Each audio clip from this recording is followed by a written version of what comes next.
guess is, and that's on my chest. Miss Spivey is the best, and I can't take credit, I just happen to be blessed. I got a message to share, listen if you dare. Don't follow the shadows, look up and see clear. I swear it's like Plato's allegory of the cave. How can I free people who choose to be slaves? I try until they put me in the grave. I promise the world I save. I'm focused. Women run the universe. This is a fact. No, but really. Women do extraordinary things in many different industries, and whatever industry that is, they have to work extra hard to carve out their way, especially in hip-hop. So we're going to talk today to Miss Baby Sharn about women in hip-hop and her experience in hip-hop and all the wonderful things that she has going on. Thank you very much for being here. Thank you for having me. You're very welcome. So tell me how you got started in rap. Well, it kind of started playing instruments, actually.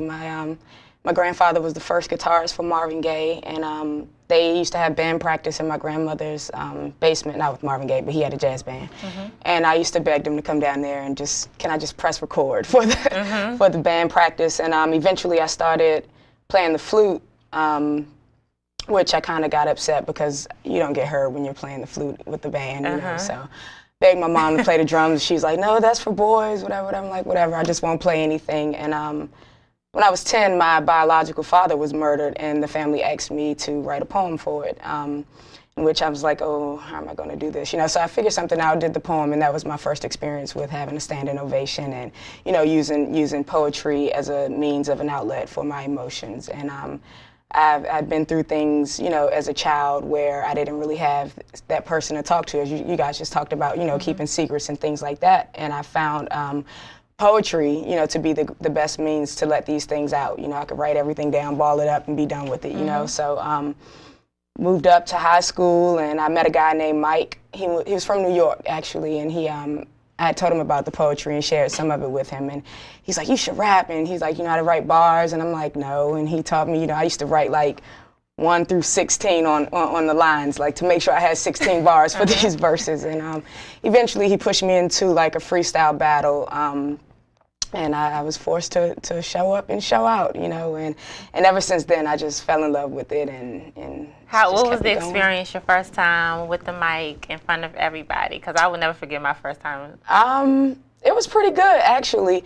Well, my first experience as a rapper, or do you mean just my first experience with the mic, period? Well, in front of, it's showcasing, because it's one thing to, you know, do it. Because see, I kind of got started in church. See, my mom would always volunteer me to read the scripture for the pastor and things like that. So I was kind of comfortable with, you know, with the audience. But yeah, like my first time actually doing a show was at Largo High School. It was a talent show, and I think my popularity might have kind of carried me over, you know.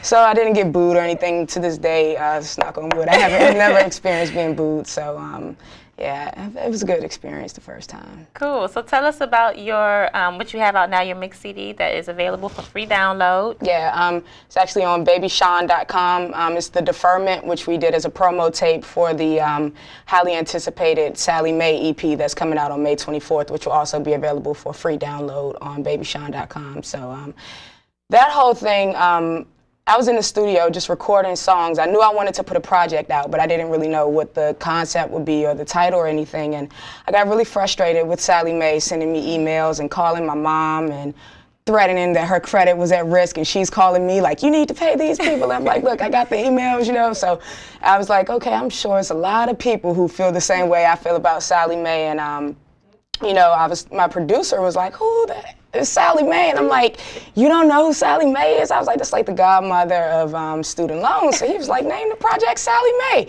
I was telling him that, you know, you can party, you can do whatever you want, but if you owe Sally Mae, she's going to get her money, you know. And he's like, well, isn't that how you feel towards the female rappers? Like, they can do whatever they want, but you know, at the end of the day, you're here to get your money. And I'm like, yeah. So we kind of tied that in, and the deferment was more so a last-minute promo idea, and that was the idea behind that was like the grace period that the other female rappers have to get their money together, because or to get out my way, either or, you know. So we figured we would drop the deferment promo tape, which is 5 tracks over original beats, and we put it out there. And yeah, Sally Mae is coming next month. All right. Yeah.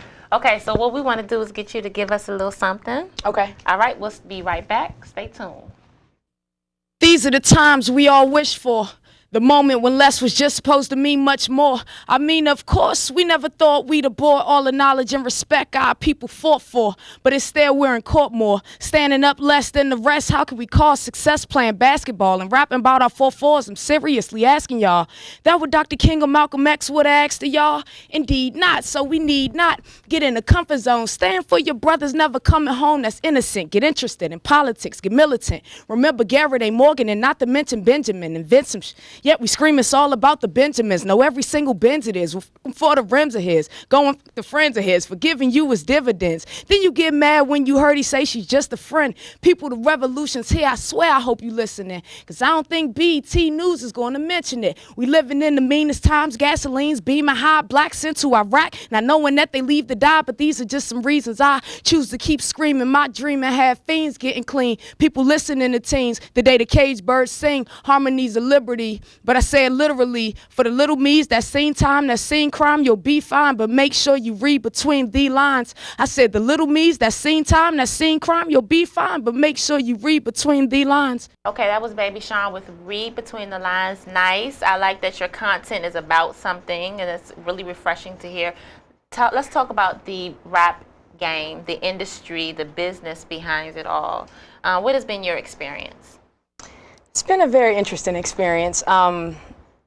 From actually starting a record label when I was in college with a friend of mine who really had no more experience than I had in it. You know, we were just like, we had a name, we had some people willing to help us out, and you know, we decided we were going to run with it until I kind of started to figure out that that wasn't his passion. It was more so of a meal ticket, so to speak, for him to, you know, get on and kind of run with more so reap the benefits of what was going on. And I had to reevaluate the things and pull myself back from that and say, okay, do I really need him, or is this something that I can do by myself? In which I ended up deciding that it was something that I can do on my own. But I do keep in touch with him. We're fine. We don't have any hard feelings or anything. But I also was in a position where I was in a group with two male rappers, and that was a very interesting experience in which... I didn't know you were in a group at one point. This was in college. It was called The Allies, a lesson learned in every song. And one guy was from Winston-Salem, North Carolina, and the other guy was from Tarboro, North Carolina. And we were under the direction of Ninth Wonder. And, you know, we had a lot of incidences and where it was like he say, she say going on, and like people going behind each other's backs saying that this guy said this person said that, you know, and we had a deal on the line where it was like a production deal, you know, that we could sign and, you know, do this album and have it in stores and all that kind of stuff.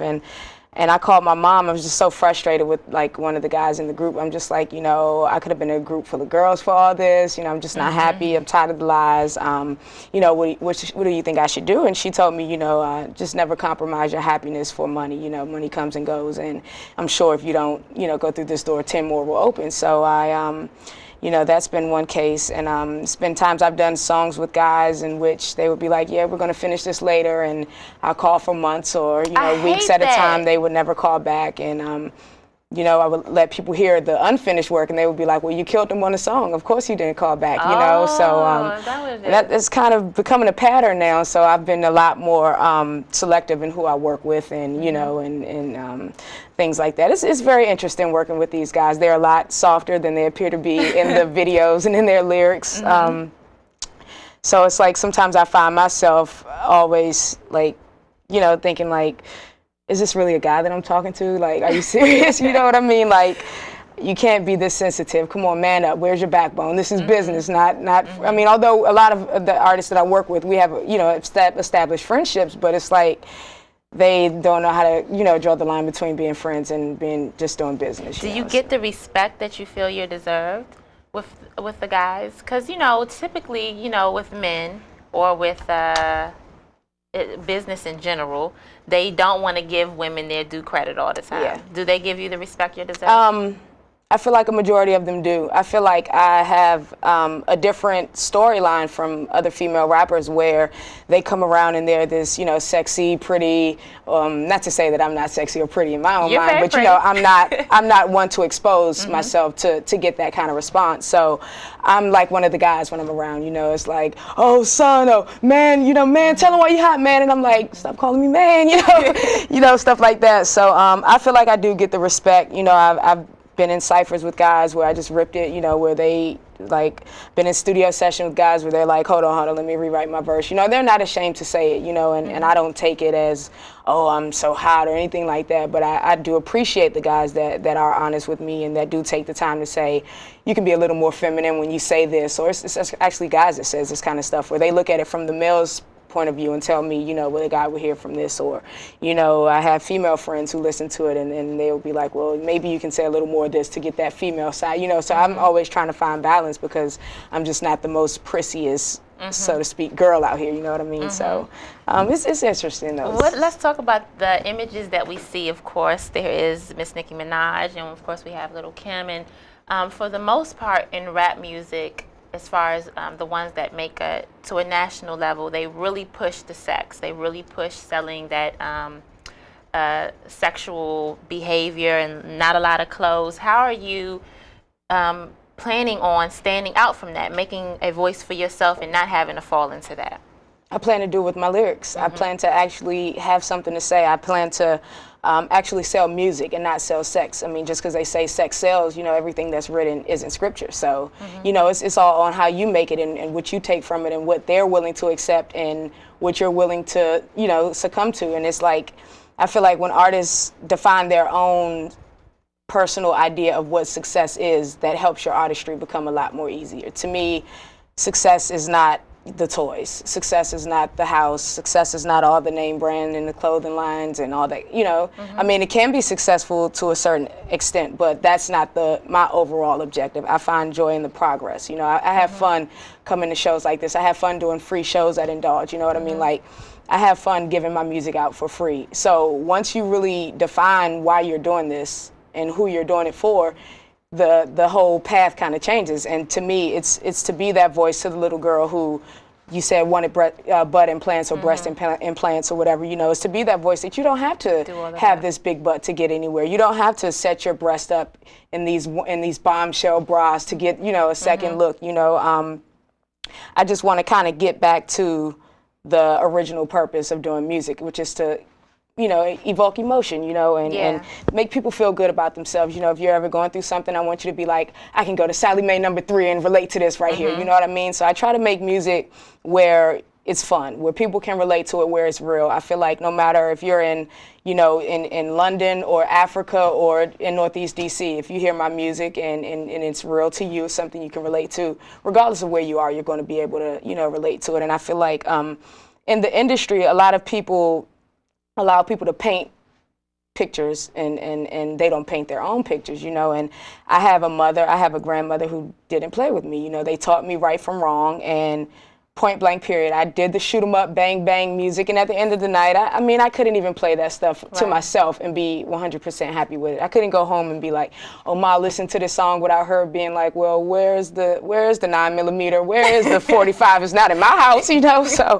I kind of, you know, and I got bored with that really quickly. I'm like, what is this doing? You know, like just think about the capacity that we have to reach all of these people looking up to us. And I really sat out of music for about a year in which I, you know, I just decided, is this what I'm going to do? And if I'm going to do it, am I going to have a positive message or am I going to continue to perpetuate what's been going on, you know? And I just couldn't, you know. I'm like, I have a little sister. I can't be out here selling sex and then like, she's going to school rapping this stuff and then mom's looking at me like, you know. So I just feel like artists should be aware of this level of social responsibility that we have, you know. Absolutely. When you know better, you do better. And I feel like with my music, yes, I talk about things that I've been through. Yes, I touch on problems, but I don't dwell on them. I try to, you know, get to the solution in that song. You know, yeah, I went through this, but that made me stronger and got me here. You know what I'm saying? So I try to use my stories as motivation for other people going through it. Like, don't just get stuck there. You can keep going, and you don't have to be a product of your environment. So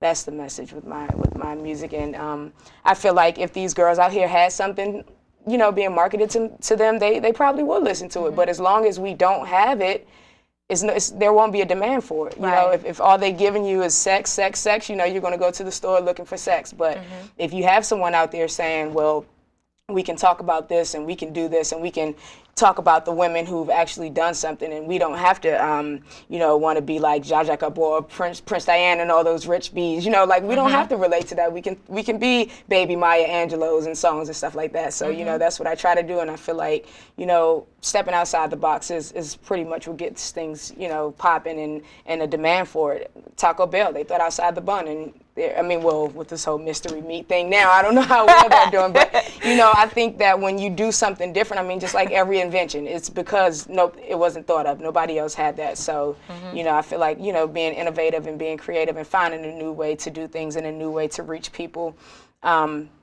it's just what I feel like we're going to have to do, because we don't have civil rights leaders anymore. Kids look to rappers for leadership and for advice and things like that. And it's unfortunate that the artists, you know, just see the green dollars, you know, as being more important than what the younger generations are being fed from their music. But I just vowed that I wouldn't be that artist. And I wish that more would do that, because image is everything, like Sprite says. And the kids do look up to us. And even me, I have to check myself on what I will allow. How controversial am I willing to get on the show? You know, am I going to wear this? Am I going to put tracks in my hair? Because that's easier for me. But I don't want to send a message to my daughter, who is 6, that, you know, if you have to have really long hair down your back to be cute at the same time. So that's awesome. I wish that more artists were more aware of the image that they put out there, and aware that people are watching that. We're going to be right back. Stay tuned. No man, yeah man, DC man, we the best man. Keep it alive like my girls say, man. Keep it alive. DC alive. They don't understand DC people dying. Time after time, DC people cry. Represent the spare time. We ride, yell it loud. DC when they call it the nation's capital, to me it's just home. National, spit it on, trying to grace the Rolling Stone. Come on, take a walk with me through a dark city. Lights flicker on and off. Remnants of hustler souls on my arm as the winds breeze. Used to have the 10 speed. Round the corner, changing 10 keys for Benz keys and jet skis. Abstract hobos trying to get in the way was a no-no. Realer than closed up in Soho. Bodies found in go-go's. City never sleep. You would think we born on no-dos. Black and white district and ho-hos. Uh-oh, did I say that? From where the press stay at. Time I feed them back to school lunch, they fed me. Yep, that was fundamental. They fondled with funds that was coming in. I come to win like Redskins when Cowboys coming into town. People from here didn't even switch sides, but never I. DC alive. They don't understand DC people dying. Time after time, DC people cry. Represent the spare time. We ride, yell it loud. DC alive. Never let us die. DC alive. Get your hands up high. DC alive. Never let us die. DC alive. Get your hands up high. They try and kill us. Yep, I said they try and kill us. Got the other cities going against the TSA. They ain't trying to fill us. It's the brunets that approach when we approach the scene. Calling shots like we coach a team. But on another thought, people fought like Africans for cures to the AIDS epidemic. What's happening? Gave us drugs, got us scared to ask, was trapping in. Visit once, niggas dead, time you come back again. Speaking on what's actual, 9/11 was actual. What a day to go back to the planes crashing. It's tattooed on my heart forever. Parting the weather, the sun's down, the rain flows. Nation's capital looking for rainbows and straight holes. Stuck in them statistics, let me get it more vivid. Help the blind, deaf and dumb, trying to picture what we live in. Understand we on the mission when we ride. Only thing up on my mind, keeping DC alive. Keep DC alive. They don't understand DC people dying.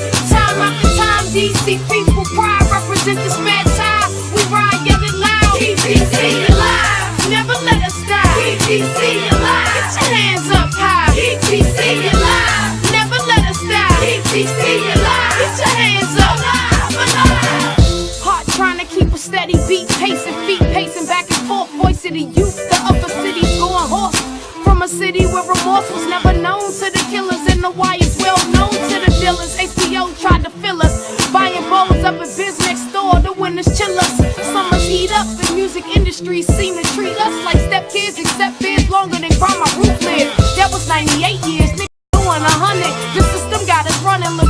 Gumping. It's something deeper than politics. When lunching off of dippers and babies' bodies get eaten like chicken. On a mission just to change a couple checkers versus chess. Get me out of trouble. Throw the bed up in the vest. Pajamas in the drawers with the drawers and the glocks in the bed. Whole city moving swiftly at the flag.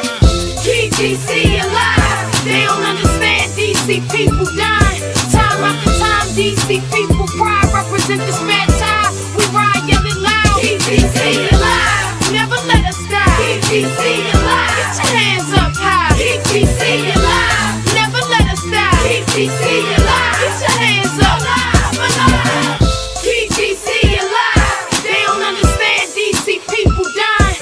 Time after time, DC people cry. Represent the spare time. We ride yelling loud. Keep DC alive. Never let us die. Keep DC alive. Get your hands up high. Keep DC alive. Never let us die. Keep DC alive. Get your hands up alive.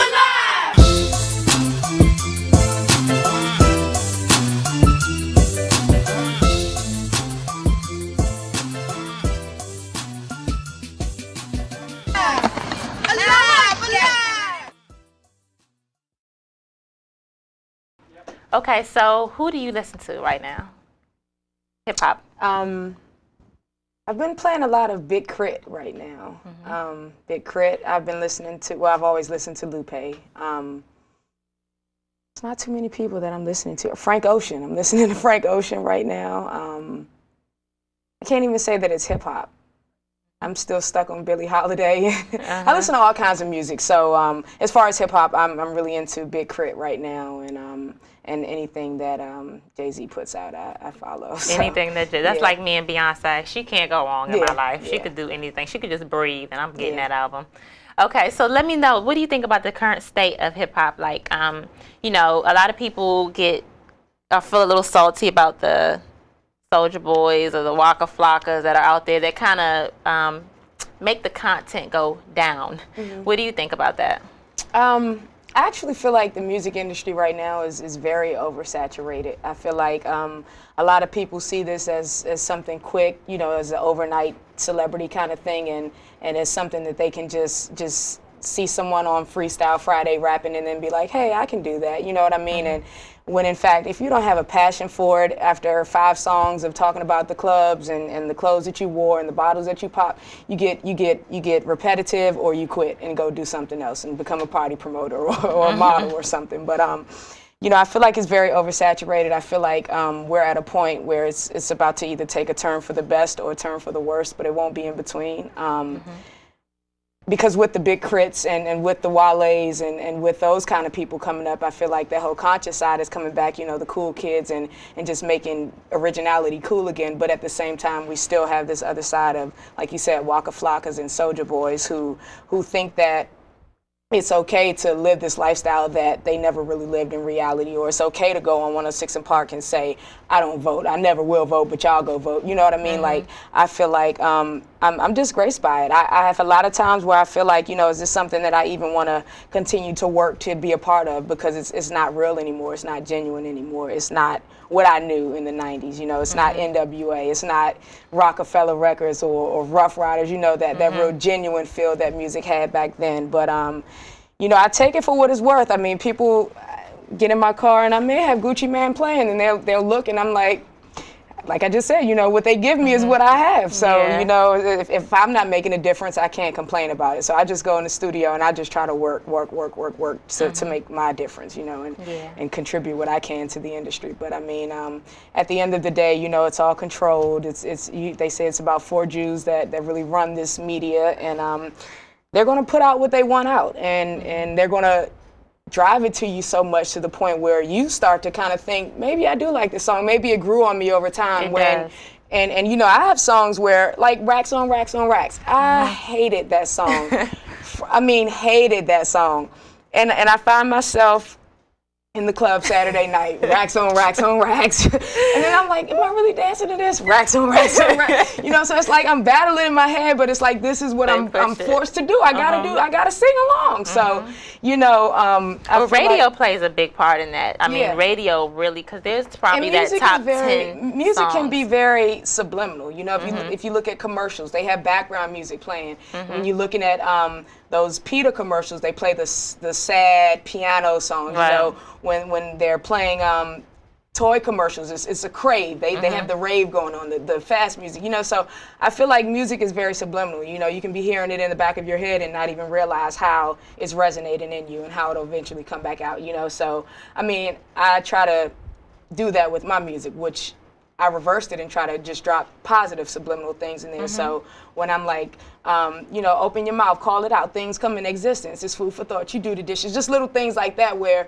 people are saying that stuff and then they turn around and they're like, I'm going to get this job, and then they get the job and don't even know why they got it, but you didn't realize you spoke it into existence. You know what I mean? So I try to just drop little positive jewels in there so that I know that when they're repeating it, these things are going to be manifested. So at least I can say that, you know, I was the one, I dropped the little positive jewels that someone dropped on me. So I just try to keep it positive. So what did you grow up listening to? You said NWA, and what else? Well, my stepfather listened to all kinds of music. So Red Hot Chili Peppers was in the car.